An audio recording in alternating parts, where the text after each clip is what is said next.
स्नान और नहाने में क्या अंतर है, आज हम जानेंगे इस कहानी के द्वारा। एक बार देवी सत्यभामा ने रुक्मिणी जी से पूछा कि दीदी, क्या आपको मालूम है कि श्री कृष्ण जी बार बार द्रौपदी से मिलने क्यों जाते हैं? कोई अपनी बहन के घर बार बार मिलने थोड़ी ना जाता है। मुझे तो लगता है कुछ गड़बड़ है। ऐसा क्या है जो बार बार श्री कृष्ण द्रौपदी के घर जाते हैं?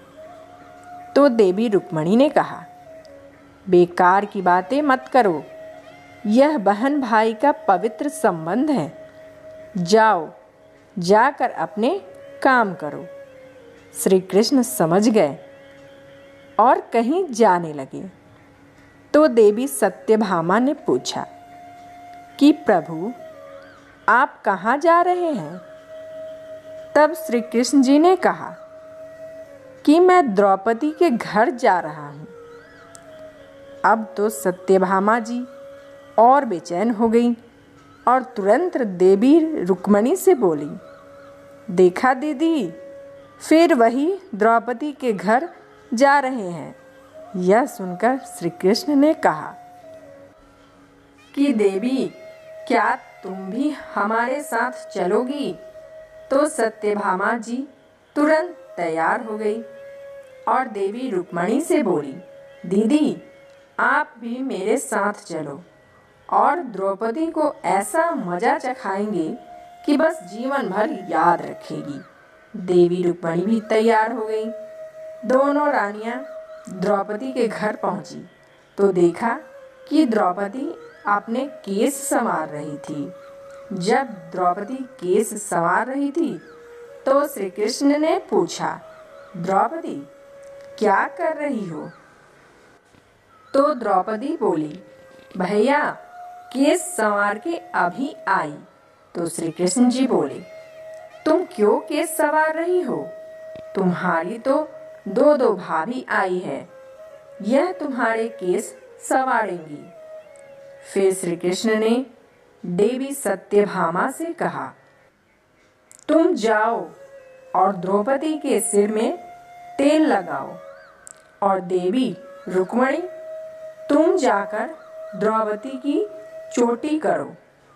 सत्यभामा जी ने रुक्मिणी जी से कहा, बड़ा अच्छा मौका मिला है। ऐसा तेल लगाऊंगी कि इसकी खोपड़ी के एक एक बाल को तोड़ के रख दूंगी। और जैसे ही सत्यभामा जी ने सिर में तेल लगाना शुरू किया और एक बाल को तोड़ा तो बाल तोड़ते ही आवाज आई, हे कृष्ण। फिर दूसरा बाल तोड़ा, फिर आवाज आई, हे कृष्ण।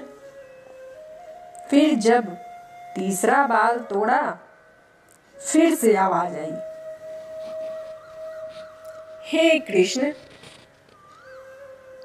सत्यभामा जी को समझ नहीं आया और देवी रुक्मिणी से पूछा, दीदी, आखिर ऐसी क्या बात है?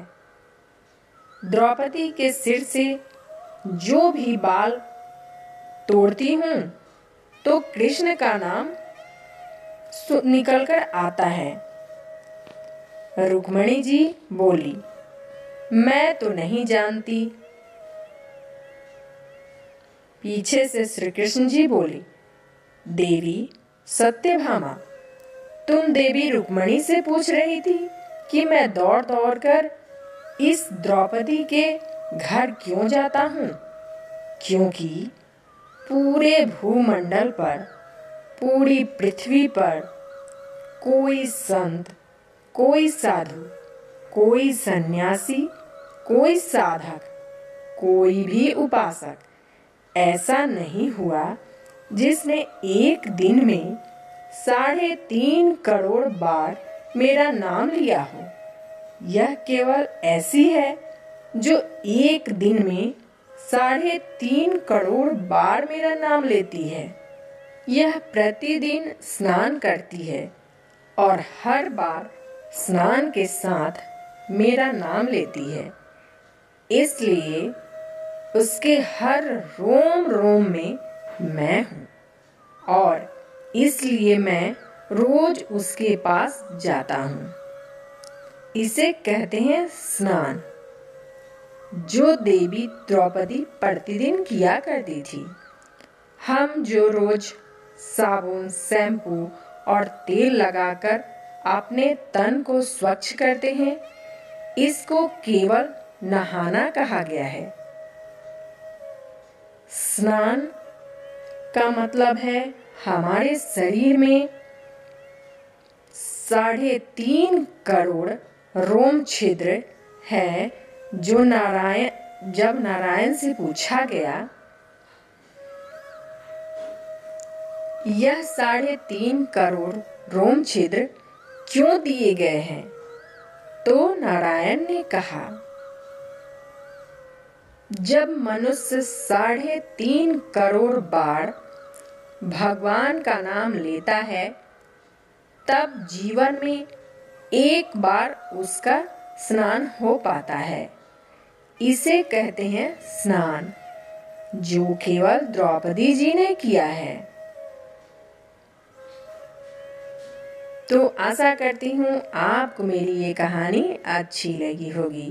मिलते हैं अगली कहानी के साथ। जय श्री राधे कृष्ण, जय श्री राम।